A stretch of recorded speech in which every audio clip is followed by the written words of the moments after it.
स्वागत है हमारे YouTube channel Manish Gurukulam classes में। आज मैं बहुत ही इम्पोर्टेंट एक टॉपिक लेके आया हूँ। टॉपिक क्या है? ये जो है IAS मेंस का जो है कॉपी है सुनील कुमार धनवंता का, जिन्होंने बहुत ही अच्छा रैंक हासिल करके और IAS में बहुत अच्छा रैंक हासिल करके इन्होंने IAS क्वालिफाइड किया है इस बार।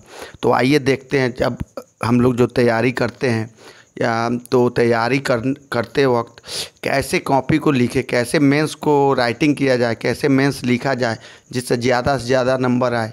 हम लोग जानते हैं कि IAS या PCS हो, चाहे वो बिहार PCS हो, UP PCS हो या MP PCS हो, किसी भी प्रकार के PCS का एग्ज़ाम, चाहे IAS का एग्ज़ाम या कोई भी एग्ज़ाम जिसमें लिखित एग्ज़ाम होता है, उसमें आंसर राइटिंग नॉलेज तो सब होता है, ज्ञान सब कुछ का होता है, पता सबको रहता है आंसर। लेकिन फिर भी आंसर में जो है प्रेजेंट करने का जो अपना तरीका होता है सबका अलग अलग होता है और उसी से नंबर मिलता है। कौन कितने अच्छे से प्रेजेंट कर रहा है, ये सबसे महत्वपूर्ण चीज़ होता है। तो आइए देखते हैं सुनील कुमार धनवंता जी कैसे जो है अपने कॉपी में किस प्रकार लिखे हैं और कौन कौन सा पॉइंट लिखे हैं जिससे उनको नंबर मिला और जिससे उन्होंने IAS में जो है इतना अच्छा जो है प्रतिष्ठित रैंक हासिल करके उन्होंने IAS को क्वालिफाइड किया है। आइए देखते हैं। ये देखिए सुनील कुमार धनवंता का भूगोल का वैकल्पिक विषय यानी भूगोल उनका ऑप्शनल सब्जेक्ट है, उसका कॉपी है उनका।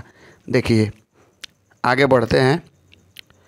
देखिए सबसे पहले ये देखिए कमेंट आया है टीचर्स के द्वारा, यानी कि उत्तर लेखन शैली के सभी पक्षों में आपका प्रदर्शन अच्छा है, चित्रों को समुचित प्रयोग से प्रस्तुतिकरण बेहतर हो गया है। यानी कि चित्र जगह जगह पे उन्होंने चित्र का प्रयोग किया है।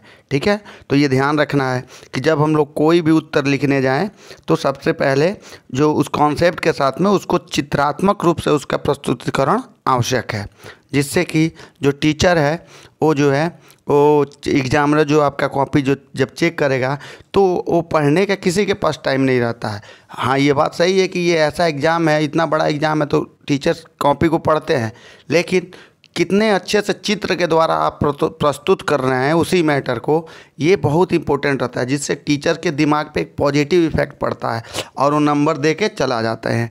देखिए आइए देखते हैं। देखिए कुछ प्रश्नों के उत्तर में थोड़ी निराशा हुई है जिसे आप आसानी से दूर कर पाएंगे। यानी कुछ प्रश्न, भाई कोई भी व्यक्ति हो, कहीं ना कहीं कमी तो कुछ रह ही जाती है। ठीक है, तो ये जो कॉपी चेक करने वाले टीचर हैं उनका कमेंट है सुनील कुमार धनवंता की कॉपी में कि भाई कैसे कैसे उनका परफॉर्मेंस आया। अब क्वेश्चन आइए देखा जाए कि कैसे वो लिखे हैं। देखिए पहला ये क्वेश्चन है, फियोर्ड स्थलाकृति क्या है, इनकी उत्पत्ति से संबंधित विभिन्न मतों की संक्षिप्त चर्चा कीजिए। इसमें देखिए इंग्लिश में पढ़ लीजिए, what are fjord topography, briefly discuss various opinions about their evolution. यानी कि फियोर्ड स्थलाकृति क्या है, ये क्वेश्चन था। और दूसरे पार्ट में, इसी क्वेश्चन के दूसरे पार्ट में है, इनकी उत्पत्ति से संबंधित विभिन्न मतों की चर्चा करना है, संक्षिप्त में चर्चा करना है। तो इन्होंने देखिए ये क्या किए हैं, सबसे पहले फियोर्ड स्थलाकृति क्या है इसको कैसे समझाए हैं। देखिए क्या लिखे हैं, फियोर्ड एक तटीय स्थलाकृति है जो मुख्य रूप से शीत क्षेत्रों में पाई जाती है तथा जिसका निर्माण बर्फ़ के पिघलने से होता है। देख रहे हैं कितना टू द पॉइंट लिखे हैं। भाई जो पूछा जाए बस उतना ही लिखिए, ज़्यादा इधर उधर की बात लिखने से नंबर कट जाएगा, टीचर का मूड खराब हो जाएगा। जितना पूछा जाता है बस टू द पॉइंट लिखा जाएगा तो नंबर मिलेगा। नीचे देखिए एक छोटा सा पैराग्राफ में एक ये लिखे हैं, यह एक खाई की तरह होता है जो महाद्वीप और महासागर को जोड़ती है। यह मुख्य रूप से नॉर्वेनियन देशों, ग्रीनलैंड इत्यादि स्थानों पर पाई जाती है। देख रहे हैं, इन्होंने ये भी बता दिया कि विश्व में इसका डिस्ट्रीब्यूशन कहाँ है, विश्व में कहाँ पे ये पाई जाती है। और देखिए तुरंत ये फिगर बनाए हैं एक तो बहुत अच्छा फियोर्ड का। देख रहे हैं ये फियोर्ड का फिगर बनाया है साइड में। अब बना के ऐसा नहीं कि फिगर को बहुत बैठ के रचे हैं, नहीं भाई, टाइम नहीं रहता है, कम समय में सारे 20 क्वेश्चन का उत्तर देना रहता है, वो भी क्वालिटी, कोई पॉइंट छूटे नहीं है, सारे डायमेंशन से यानी 360 डायमेंशन पे पूरा क्वेश्चन को लिखना होता है। देखिए तो रचना नहीं है उसमें, फिगर पे रचना नहीं है। हाँ, फिगर देखने से समझ में आ जाए कि ये क्या कहना चाहते हैं, फिगर में जो लिखा गया है वो दिख रहा है फिगर में। चलिए ये आगे देखा जाए। देखिए अब यहाँ पे चूँकि क्वेश्चन में, यहाँ देखिए या क्वेश्चन में दिया गया है कि इसकी उत्पत्ति से संबंधित विभिन्न मतों से मतों की संक्षिप्त चर्चा की जाती है। यहाँ तक का क्वेश्चन फ्यूट स्थलाकृति क्या है, यहाँ तक का इन्होंने यहाँ तक में दे दिया है। यानी कि अब दूसरे पार्ट का आंसर वो यहाँ से शुरू किए हैं, यानी कि उत्पत्ति से संबंधित जो विभिन्न मत है। देख रहे हैं, एक छोटा सा हेडिंग डाले हैं, निर्माण के प्रमुख मत। तो ये पहला देखिए, प्लीस्टोसीन काल में बर्फ के जमने के बाद खाई का निर्माण तथा उसके बाद खाई के बर्फ को पिघलने से फ्यूट का निर्माण हुआ। फिर समुद्री तरंगों द्वारा अपरदन से खाई का निर्माण हुआ। ये 2 मत हो गया। फिर तीसरा है भ्रंशन व विवर्तनिकी क्रिया द्वारा खाई का निर्माण, बाद में हिमनद के पिघलने से फ्यूट का निर्माण हुआ। देखिए ये 3 मत दे दिए हैं। अब बताइए, एक क्वेश्चन में मत पूछा गया है, ये 3 मत को लिख दिए हैं, अलग अलग जो भी प्रोस्पेक्टिव है इस क्वेश्चन का उन्होंने इसमें लिख दिया है। हो गया इनका उत्तर कंप्लीट। देखिए इसमें 5 नंबर इनको मिला है। देखिए क्वेश्चन कितने का है, कितने नंबर का है, देख रहे हैं, ये 5 नंबर का क्वेश्चन है।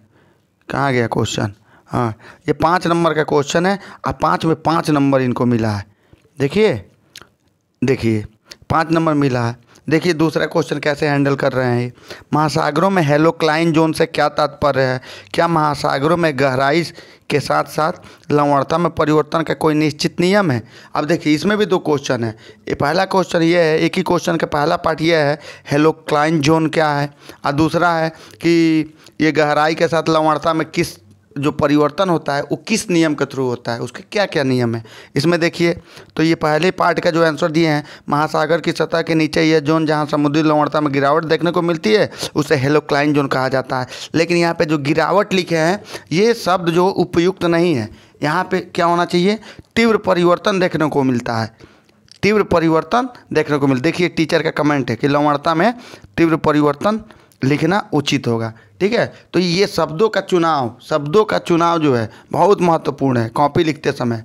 अब एक ही बात को अपने अपने शब्द में लोग कहते हैं, लेकिन कौन कितना सटीक शब्द का प्रयोग करता है ये बहुत ही महत्वपूर्ण है। ये देखिए फिगर के थ्रू दिखा दी है। आप लोग देख रहे होंगे कि जो कुछ भी लिख रहे हैं उसको फिगर के थ्रू उसको स्पष्ट कर रहे हैं। देख रहे हैं, ये हेलोक्लाइन जोन बना दी है, गहराई बना दी है। देखिए कैसे लवणता जो है घटता है, बढ़ता है या घटता है। देखिए महासागर की गहराई के साथ लवणता में परिवर्तन, देख रहे हैं।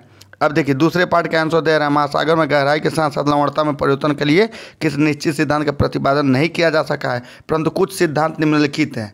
ये बता दें कि कोई निश्चित ऐसा सिद्धांत नहीं है, लेकिन कुछ सिद्धांत हैं जो ये देखिए सब सिद्धांत लिख दिए हैं। यहाँ लिख दिए हैं कि हम ये ग्राफ में ब्रैकेट में ग्राफ लिख दिए हैं, इसका मतलब कि ग्राफ में देखा जा सकता है। फिर उपोष्णकटिबंधीय क्षेत्रों में ये देख लीजिए, उपोष्णकटिबंधीय क्षेत्र के बारे में, ये उपध्रुवी क्षेत्रों व ध्रुवीय क्षेत्रों में लवणता से समान कैसे जो है लवणता में विषुवत-रेखीय क्षेत्रों में कैसे परिवर्तन होता है, उपोष्णकटिबंधीय क्षेत्रों में कैसे परिवर्तन होता है, उपध्रुवीय क्षेत्रों में कैसे परिवर्तन होता है। फिर महासागरीय नीतल पर सभी अक्षांशों पर लवणता समान होती है, ये भी लिखते। देखिए गुड मिला है। ठीक है, आइए अब देखते हैं आगे नेक्स्ट क्वेश्चन। देखिए कैसे हैंडल किए हैं।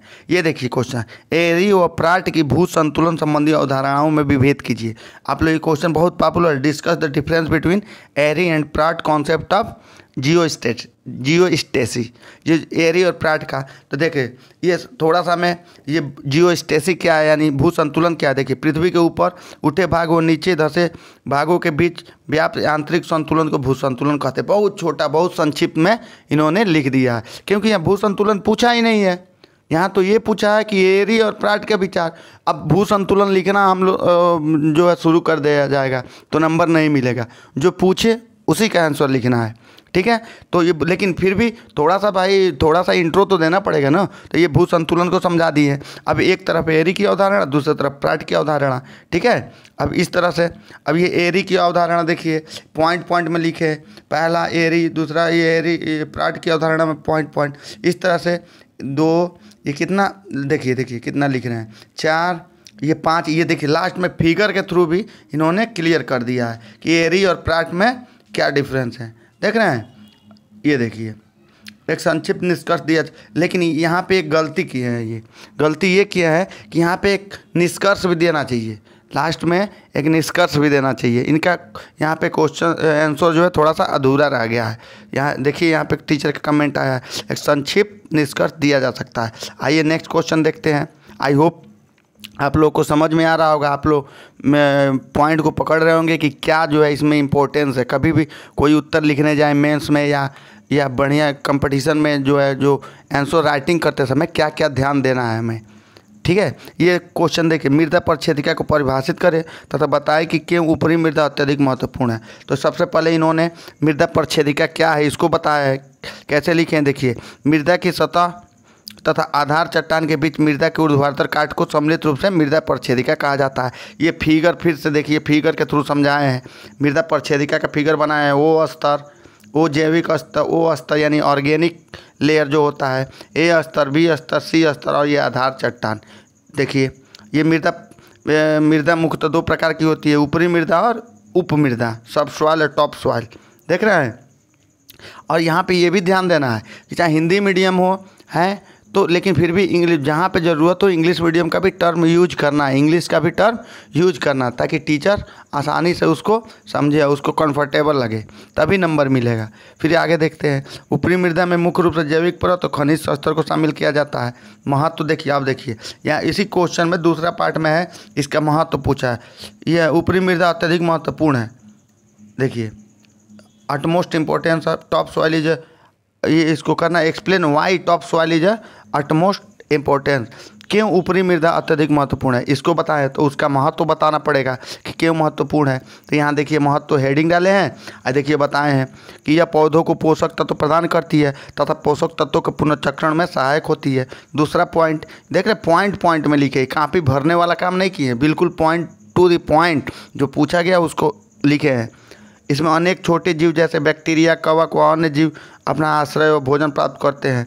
ये देखिए उत्पादन में सहायक है, जिससे खाद्य सुरक्षा, देख रहे खाद्य सुरक्षा से भी जोड़ दिए हैं। भूमिगत जल प्रदूषण से रोकथाम, तो देखिए गुड मिला है, ठीक है। यहाँ पे आइए फिर नेक्स्ट, इस तरह से आई होप ये क्वेश्चन जो है इनका कॉपी में PDF डाल दूंगा, PDF बना के हमारे YouTube चैनल पे मैं डाल दूंगा, PDF बना के। टेलीग्राम चैनल हमारा ज्वाइन कर लीजिएगा, ठीक है, और टेलीग्राम चैनल का लिंक जो है नीचे में दे दूंगा। और इस तरह से आप लोग देखिए कॉपी को, देखिए जो टॉपर्स हैं, जो पहले कॉपी लिख के सफल हो चुके हैं, हम लोग बहुत अच्छा लिखते हैं, ठीक है, बहुत अच्छा लिखते हैं, लेकिन ऐसा कारण है कि वो लोग टॉप किए हैं, ठीक है, कौन ऐसा कारण है कि उनको ज़्यादा नंबर मिला है। हम बहुत ज्ञानी हैं, बहुत जानते हैं, ठीक है, वो जानते हैं, लेकिन जानने का यहाँ मतलब नहीं है। वो ज्ञान क्या होगा जब उसको हम लोग प्रेजेंट सही से नहीं कर पाएंगे और उसका लाभ हम लोग नहीं ले पाएंगे, ठीक है दोस्तों। तो आई होप अगर इसी तरह का इंफॉर्मेटिव, नॉलेजेबल, वैल्यूएबल और कंपटीशन से रिलेटेड वीडियो पाने के लिए, और जो भी UPSSC, UPPCS, BPSC या जो भी सेक्शन, जो भी एग्ज़ाम्स होते हैं, उसका एक का प्लेलिस्ट तैयार किया जा रहा है हमारे इसी चैनल पे। हमारे चैनल को सब्सक्राइब कीजिए और उसका लाभ उठाइए। बिल्कुल वैल्यूएबल कंटेंट मिलेगा, बहुत ही अच्छे तरह से एक से एक एक्सपर्ट टीचर रखा गया है, इसमें पढ़ाएंगे और इसमें आपकी सफलता में इसका योगदान जितना भी, थोड़ा बहुत भी या जितना भी योगदान रहे, ठीक है, बस इसी कामना, इसी आशा के साथ हम लोग मेहनत कर रहे हैं। आई होप आप लोग को ये वीडियो अच्छा लगेगा, आप लोग की सफलता में ये अपना योगदान देंगे। धन्यवाद।